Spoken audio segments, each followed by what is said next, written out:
Bonsoir, bonsoir. Bienvenue dans cette vidéo du mercredi soir. Pour cet été en tout cas, une vidéo de défi. Donc là, un abonné m'a défié encore une fois. Donc toi, si tu peux me défier si tu veux, t'as un email en description.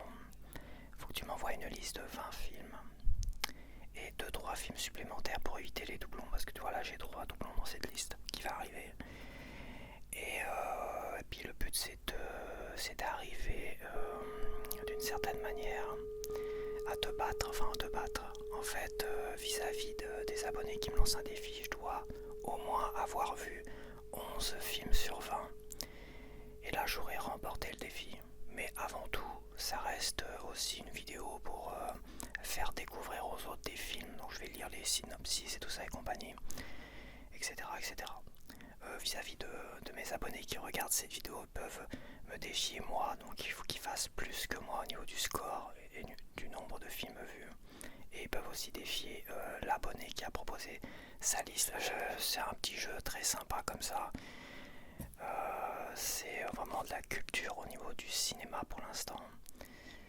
Pour voir si tu as une bonne culture du cinématographique. Voilà, une bonne culture cinématographique. Après, c'est aussi de pouvoir te faire découvrir des films que tu ne connaissais pas. Et s'il y a des films qui te font envie, essaye de les trouver sur Netflix, Prime et tout ça. C'est pas toujours évident parce que moi je cherche parfois, puis ils n'ont jamais ce que je veux. Donc là, la liste est une liste de Bastien. Hop, et c'est parti, on va aller chercher ça. Donc oui, il y a 3, il y a 3 films, malheureusement, qui étaient proposés, je crois, dans la liste juste avant. Mais bon, il faut qu'on ait un chiffre rond, donc le premier film c'est There Will Be Blood. Voilà, qui était dans la liste précédente, donc je vais pas en parler. Mais comme dans la liste précédente, j'avais regardé le début et puis ça m'avait un peu ennuyé, donc j'ai arrêté. Donc ça fait 0 pour moi. On va continuer avec City of God, que je connais pas du tout. City of God. Donc le synopsis. À Rio de Janeiro, un jeune homme et son meilleur ami forment un gang qui passe du vol au meurtre pour finir dans le trafic de drogue. C'est encore un film joyeux. Ok. Prisoners. Donc Prisoners, je l'ai vu. C'est un super film, un super thriller. Donc on a un père de famille où sa fille s'est fait enlever. Et il soupçonne une personne en particulier. Et en fait, il va essayer de la torturer, tout ça, pour lui dire où il a caché sa fille, tu vois. Et on a un flic qui va tout faire pour essayer de se dépêcher de retrouver cette fille en question, toi, tout en essayant de calmer le père qui est totalement excité et qui tente de se faire justice lui-même. Voilà. Film vraiment exceptionnel, franchement, film incroyable. Ok, next. On a Hit avec El Pacino, Robert De Niro, Val Kilmer qui est décédé récemment, entre autres. Donc oui, je l'ai vu. Je l'ai pas vu au cinéma, je sais pas pourquoi, mais des potes l'ont vu au cinéma, donc à un moment donné j'ai dû m'absenter. Je devais pas être là pour le voir, mais je l'ai découvert en laserdisc. À l'époque, il y avait des laserdiscs entre la VHS et le DVD. On avait une sorte de format DVD, mais avec des disques comme ça, des énormes disques genre vinyle, tu vois. Et il fallait souvent retourner le vinyle, enfin le disque, pour voir le film en entier. Mais j'ai beaucoup de DVD, parmi les premiers DVD qui sont sortis, qui sont comme ça. L'homme qui murmurait à l'oreille des chevaux, Volte-Face, tout ça, c'était pareil, il fallait retourner les DVD, tu vois. C'était un principe. Après, ils ont créé les doubles couches et tout ça, ce qui a permis de pas être obligé de retourner non plus. Quoique Warner était les premiers à proposer des DVD, il y avait déjà les doubles couches et tout ça. Mais Buena Vista, tout ça, c'est vrai que les premiers DVD, premiers films, c'était sur deux faces, tu vois. J'en ai eu beaucoup comme ça sur deux faces. Et à partir d'Armageddon, là, on a eu le film sur une seule face. Donc, bref, je vais te lire le synopsis, donc ça fait 2 points pour moi. La bande de Neil McCauley à laquelle est venu se greffer Wayne Gros, une nouvelle recrue, attaque un fourgon blindé pour s'emparer d'une somme importante en obligations. Cependant, ce dernier tue froidement l'un des convoyeurs et Chris Shearlis se retrouve obligé de terminer le travail. Que dire de plus? Je pense que tout le monde connaît Hit. Super film policier avec une scène de fusillade réaliste d'une certaine manière. Au niveau sonore et tout ça, tellement réaliste que je crois que des brigades d'intervention, je crois, aux États-Unis se sont inspirés de Val Kilmer dedans, parce que Val Kilmer s'était entraîné à recharger son arme et tout ça d'une certaine manière super fluide en fait. Et sa façon de recharger les armes et tout ça, ça a inspiré énormément de brigades d'élite aux États-Unis, tu vois. C'est ce que j'ai entendu après. Mais vu comme cette séquence-là est impressionnante et réaliste, je peux le comprendre. C'est vraiment un super film et au-delà de cette séquence-là, ça reste un grand film policier entre 2 énormes acteurs. Bon, No Country for Old Men, donc ce film-là était déjà dans la liste précédente et je l'ai déjà vu aussi. Hop. Donc ça fait 3 points pour moi. Donc je passe, hein. Ceux qui sont dans les listes précédentes, je lis pas le synopsis. Hein.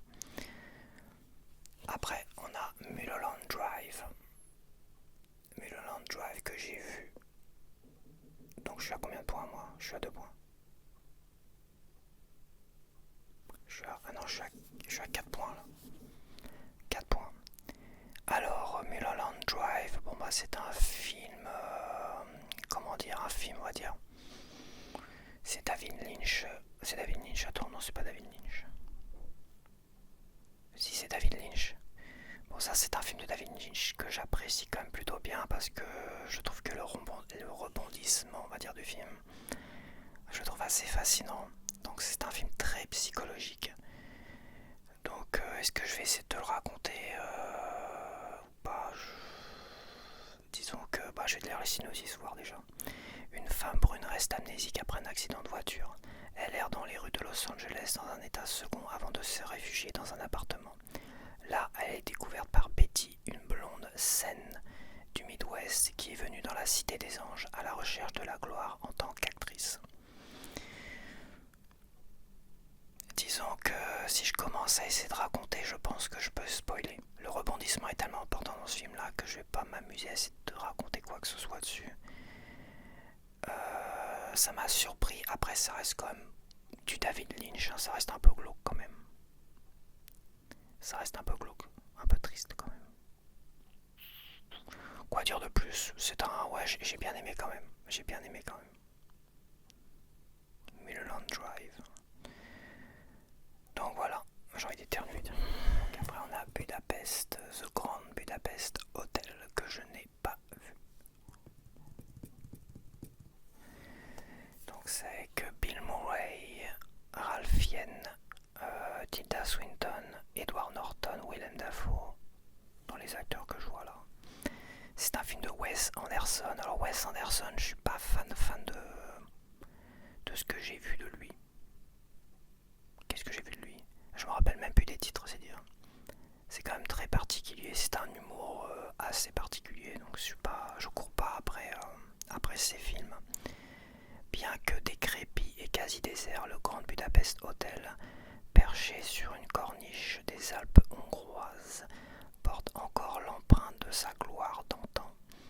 De passage en ce lieu, un écrivain lit conversation avec son propriétaire solitaire, Zéro Mustapha. Ok. Il y a des Oscars apparemment. Oscar de la meilleure musique de film.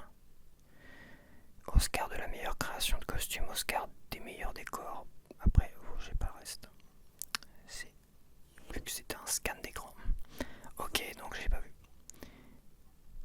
C'est bon. Donc on a Everything, Every,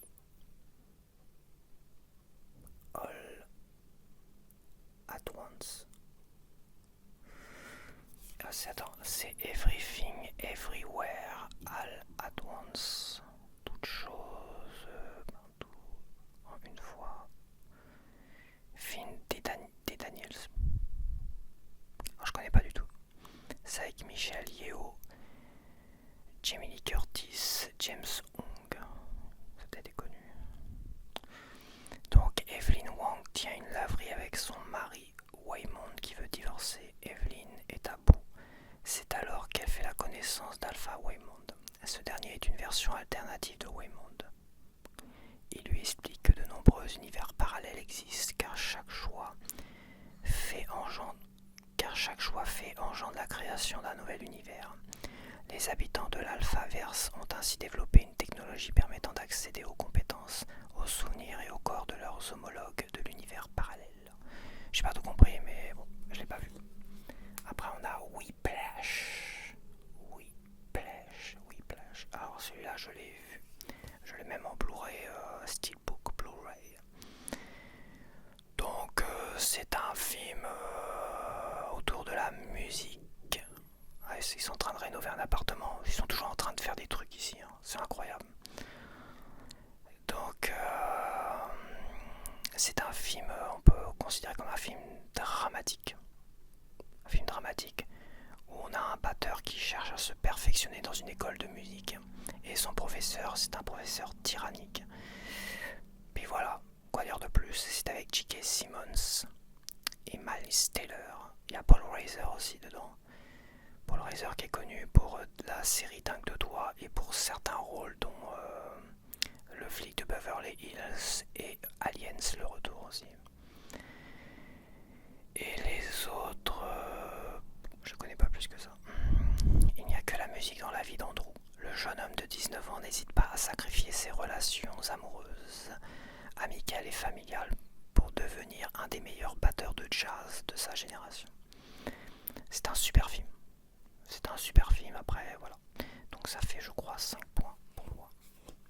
On a Run, que je connais, mais que je n'ai jamais eu l'occasion de le regarder. Un film japonais. Akira Kurosawa, donc c'est quand même un réalisateur super connu au Japon. C'est un très vieux film, ça. Je pense que c'est un très très vieux film, j'ai pas la date là, mais bon.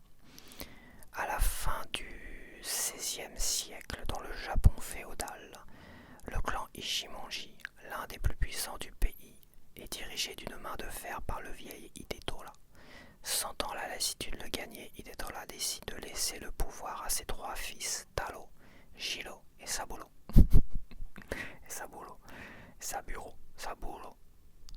Jiro, Talo, Jiro et Saburo. Donc voilà. Évidemment, c'est des vieux acteurs, donc ça me dit rien du tout. Takashi Watanabe, ça me dit quelque chose. J'ai pas la photo. Il n'y a pas la photo, bah, tant pis. J'ai pas fini. T'es gentil. Après, on a, ça fait 5 points toujours pour moi. Après, on a Get Out, un film, on va dire, d'horreur psychologique. Même si c'est pas forcément horreur, si horreur psychologique, on est plus dans la psychologie que dans le film gore, on va dire. Et je l'ai vu celui-là, et c'est vrai que c'est un film qui fait... c'est glaçant, toi je lis là, glaçant, drôle et angoissant. Alors drôle, je sais pas ce qu'ils ont vu de drôle dans ce film-là. Je sais pas pourquoi ils mettent drôle. C'est glaçant et angoissant, c'est terrifiant. Ça c'est sûr. Et actuel, pourquoi actuel ? Non mais je te jure, les critiques, c'est vraiment de la branlette intellectuelle, quoi. Ah oui, c'est très glaçant et angoissant comme film. Puis voilà. Quoi dire de plus ? Ce n'est pas parce que vous êtes invité que vous êtes le bienvenu, c'est vrai. C'est pas faux. Bah, je vais te lire le synopsis, ça m'évitera peut-être de te spoiler. Maintenant que Chris et sa copine Rose vont rencontrer leurs parents respectifs, elle l'invite dans la résidence secondaire de sa famille pour un week-end. D'abord, Chris comprend que le comportement un peu étrange de la famille de Rose est lié au fait qu'il est noir et qu'elle est blanche. Cependant, il découvre que la vérité est bien plus dérangeante. Ouais, ils en disent pas grand chose dedans. Bah tu sais quoi, je vais te laisser la surprise. Et si t'aimes bien les films un peu terrifiants, angoissants comme ça, t'inquiète pas, il n'y a pas de gore. Je me rappelle pas qu'il y ait quoi que ce soit de gore dedans. C'est un film qui est très glaçant et qui est intéressant. Je te conseille de le regarder et je t'en dis pas plus parce que je commence déjà presque à te spoiler. Donc c'est pas mal. Il y a Catherine Keener de connu, je les connais moins quand même. Je les connais moins.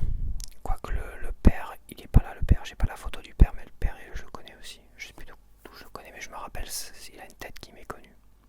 Je sais plus. Mais là j'ai pas son nom sur le scan, donc ça fait 6 points pour moi. Après on a Magnolia, avec notamment Tom Cruise, il y a plein d'acteurs. Donc lui je l'ai vu il y a longtemps, je l'ai même eu en DVD. Je me demande si je l'ai pas découvert en DVD d'ailleurs. Ça fait partie des films que j'ai acheté un peu à la va-vite et quand je les ai vus, ça m'a... J'ai pas du tout aimé. Je comprends pas le délire de ce film-là, je m'en rappelle très peu finalement. C'est plein d'histoires différentes. Et il y a Philippe Seymour Hoffman, Julianne Moore, encore elle. De toute façon, je crois que tous les films de Julianne Moore où il y a Julianne Moore qui joue dedans, je les aime pas. Non mais c'est un truc de fou, c'est vraiment une actrice. À chaque fois, tous les films où elle joue dedans, je trouve les films assez médiocres. Même le deuxième Jurassic Park de Spielberg, où elle est l'actrice principale, et bah je le trouve pas terrible. J'ai l'impression que cette actrice, je peux pas la blairer, c'est un truc de fou. J'arrive pas à la voir. Et tous les films avec elle, et bah je trouve que... bof. John Cerelli, Alfred Molina, William H. Macy, qui est connu aussi, les autres, voilà. Donc dans la vallée de San Fernando, ouais, c'est des histoires qui rebondissent les unes avec les autres, je crois. Dans la vallée de San Fernando, près de Los Angeles, les destins de 9 personnages s'entrecroisent en l'espace d'une journée. Un nabab à l'agonie supplie son infirmier de retrouver son fils. Je me rappelle plus de celui-là. Un ex-petit génie de quiz télévisé devenu un perdant pathétique. C'est pas Tom Cruise, ça justement. Et se fait virer de son boulot. Ouais, je sais plus. Ça m'a tellement pas marqué ce film-là. De Paul Thomas Anderson, 99. Mais je l'ai vu. Après, on a Persona. Donc ça fait peut-être 6 points. Je compterai les points après parce que là, je suis perdu. Persona. Je connais pas du tout. Je sais pas du tout ce que c'est ça, Persona. Ingmar Bergman. C'est un film en noir et blanc apparemment. Alors, Elisabeth Vogler est actrice. Au beau milieu d'une interprétation d'Electre, elle devient muette. Des médecins l'auscultent et ne décèlent aucune anomalie physique. Une infirmière, Alma, la prend en charge, l'emmenant dans sa villa au bord de la mer. Puisque l'actrice ne parle plus, Alma discourt pour deux, confiant à Elisabeth les secrets qui la rongent, une expérience sexuelle à plusieurs, son avortement, sa solitude. Eh ben, ça a l'air super gay comme film. Après, on a le Prestige, que j'ai vu plusieurs fois d'ailleurs. Le Prestige. Donc, que dire de plus sans spoiler, ces deux prestidigitateurs. J'en avais déjà parlé, je crois, du Prestige dans mes vidéos de Guide TV. Ces deux prestidigitateurs qui se font concurrence jusqu'à la folie, on va dire. Jusqu'à l'excès et la folie. C'est Hugh Jackman, Christian Bale, Scarlett Johansson, Michael Caine. Et j'en dirai pas plus, je vais pas te lire le synopsis.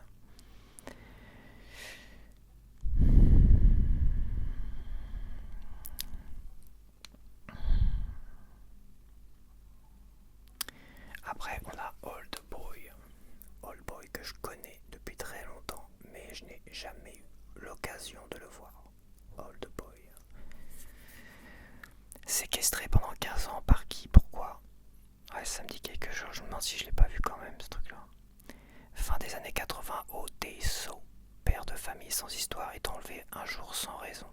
Séquestré pendant des années dans une cellule, son seul lien avec l'extérieur est une télévision par laquelle il apprend le meurtre de sa femme, dont il est le principal suspect. Au désespoir succède alors la rage intérieure vengeresse qui lui permet de survivre. Il est relâché, toujours sans explication, après 15 ans. Ça, je l'ai pas vu. Je l'ai pas vu, mais c'est vrai que je connaissais l'histoire et c'est un film qui me faisait envie, mais il faut... à l'époque, c'est 2003, à l'époque, j'avais pas l'occasion de le voir. Il devait pas être en location, il devait pas être... t'avais pas les plateformes numériques à l'époque et tout ça. C'était soit tu l'achètes en film, en DVD, soit bah t'essaies de trouver un truc de location qui te permet de le louer, quoi. Donc aujourd'hui c'est peut-être un peu plus évident avec les plateformes qui font tourner des films et tout ça, mais il faut tomber dessus, quoi. Je vais regarder voir s'ils l'ont pas d'ailleurs, j'aimerais bien le voir quand même, une fois pour toutes. Après on a Barry Lyndon qui est passé à la télé récemment et que j'ai découvert à la télé, je l'avais enregistré. Un film de 3 heures sur un aristocrate qui évolue à cette époque-là. Donc on voit différentes évolutions de sa personne. Au début, il affronte quelqu'un en duel pour une querelle amoureuse et il le tue. Enfin, au moins, il a l'impression de l'avoir tué. Donc, il fuit d'une certaine manière et il vit des péripéties, puis il se retrouve dans l'armée, tout ça, etc. Bon, je ne raconte pas plus. C'est un film assez ennuyeux, quand même, faut le dire. C'est un film du dimanche après-midi où tu as envie de faire une sieste devant, un peu comme le vélo, toi. Ça me fait vraiment la même impression. Puis voilà, je l'ai vu récemment d'ailleurs. Barry Lyndon. Après, on a Zodiac, un thriller sur une histoire d'un tueur en série qui a vraiment existé aux États-Unis. Et si je dis pas de bêtises, ils l'ont jamais retrouvé. Je crois encore aujourd'hui, ils savent toujours pas qui c'est. C'est avec Jake Gyllenhaal, Mark Ruffalo et Robert Downey Jr., c'est vrai. Bah, je crois que j'ai déjà dit, pas besoin de lire le synopsis, quoi. Voilà, c'est un tueur en série qui a vraiment existé aux États-Unis, fin des années 60, et qui envoyait des messages codés et tout ça. Et à un moment donné, plus de messages, plus rien, il a disparu. Donc on a des journalistes qui tentent de découvrir encore, qui tentent de découvrir absolument qui ça peut bien être et tout ça. Qui ça pourrait être, et puis voilà, quoi dire de plus. Super film, ouais, c'est un super film de comment il s'appelle, pas David Lynch, mais après Seven et Fight Club, David Fincher, voilà, merci David Fincher. Donc David Fincher est vraiment un réalisateur que j'aime beaucoup, beaucoup, beaucoup, beaucoup. Je crois que tous ses films, Fight Club, Seven, Alien 3, Zodiac, il a fait quoi d'autre David Fincher récemment? Il n'en a pas fait tant que ça. Ça fait longtemps qu'il a perdu en faire ou David Fincher. Attends, je vais regarder vite fait. David Fincher. David Hallyday, non. Fincher, réalisateur américain. Alors, Gone Girl aussi. Gone Girl incroyable. The Killer, j'ai peut-être pas dû le voir. The Social Network, je l'ai pas vu. Millennium, c'est lui qui a fait le Millennium américain. The Game, c'est David Fincher. Ah, The Game, incroyable. L'étrange histoire de Benjamin Button, excellent aussi. Pas énormément de films, mais Panic Room, c'est lui aussi. Ah, peut-être pas, il a peut-être été scénariste, un truc comme ça aussi. Parce qu'ils mettent plein de films, mais c'est pas forcément lui. Film. Ouais, donc toi, quand même, sacré palmarès. Est-ce que c'est pas lui qui a fait World War Z 2? Je pense pas quand même. The Game c'est possible. Millennium, les hommes machin, j'en doute quand même. Panic Room quand même, c'est bizarre. Distribution. Y a pas le réalisateur.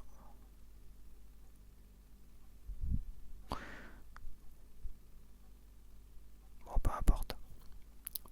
C'est tellement mal foutu Google des fois. Ok, next. Alors on a Phantom of the Paradise.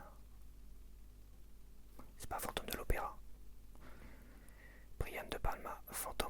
Paradise, non, je l'ai pas vu. Je l'ai pas vu, j'ai peut-être vu un petit peu la fin, je crois. J'ai dû voir la fin de ce film-là, mais je l'ai pas vu, on va dire que je l'ai pas vu. Winslow Leach, jeune compositeur inconnu, tente désespérément de faire connaître l'opéra qu'il a composé. Swan, producteur et patron du label Death Records, est à la recherche de nouveaux talents pour l'inauguration du Paradise, le palais du rock qu'il veut lancer. Ça me dit quelque chose quand même. Mais comme j'ai vu la fin, je suis pas étonné. Donc, mais non, je l'ai pas vu en entier, ça c'est sûr et certain. Après, on a Conclave. C'est un film assez récent que je n'ai pas vu. Je n'ai pas trop envie de le voir. Je suis pas passionné par les histoires autour de l'église, on va dire. Enfin, autour finalement de ce passage où ils se réunissent pour savoir qui vont mettre pape et tout ça. Gna gna gna gna. J'imagine que c'est très... Il y a une idéologie derrière. Je crois qu'il y avait une histoire d'idéologie derrière qui fait que bon, c'est bon quoi. Ça sert à rien de regarder des films où si c'est vraiment le fantasme d'un réalisateur ou d'un scénariste derrière qui a fantasmé des trucs, parce que Conclave logiquement c'est fermé, hein. Tu peux pas savoir ce qu'il y a à l'intérieur et ce qui se passe à l'intérieur et tout ça. C'est fermé, c'est clos. Donc c'est vraiment toute une histoire de fantasme et d'idéologie derrière, donc je suis pas sûr que ça m'intéresse de voir ça. Voilà. Quand le pape décède de façon inattendue et mystérieuse, le cardinal Laurent se retrouve en charge d'organiser la sélection de son successeur. Alors que les machinations politiques au sein du Vatican s'intensifient, il se rend compte que le défunt leur avait caché un secret qu'il doit découvrir avant qu'un nouveau pape ne soit choisi. Ce qui va se passer derrière ces murs changera la face du monde. Bon voilà, c'est très... c'est rien de réaliste, on va dire. C'est vraiment rien de réaliste. C'est... faut voir. Avec John Lithgow, Ralph Fiennes, Isabella Rossellini, Stanley Tucci. Et voilà, parmi ceux que je connais. Et on finit avec un film qui était aussi dans la liste précédente, Nightcrawler, avec Jake Gyllenhaal, que je n'ai toujours pas vu. Nightcrawler. Donc bah voilà, c'est terminé. C'est terminé, je vais compter mes petits points pourris.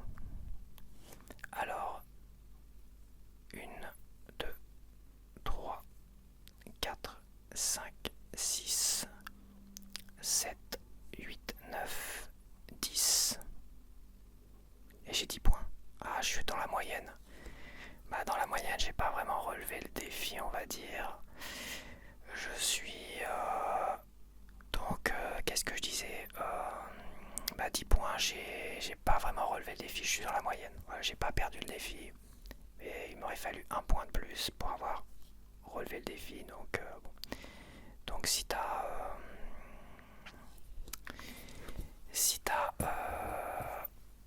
moins de points que moi, et bah, t'as perdu le défi vis-à-vis de moi. Et puis voilà. De toute façon, je pense que tu commences à connaître le principe. Bon bah voilà, j'arrête là.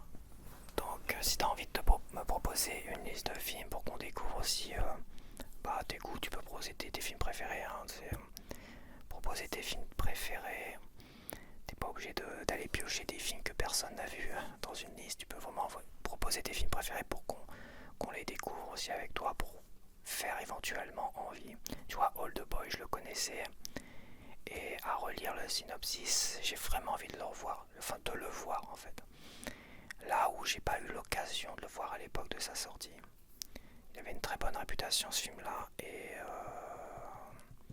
là, je vais quand même essayer de voir si je peux pas le choper sur Prime ou Netflix. Ça serait pas mal. Donc voilà, allez, je te laisse. Je te dis à la prochaine. Bye bye.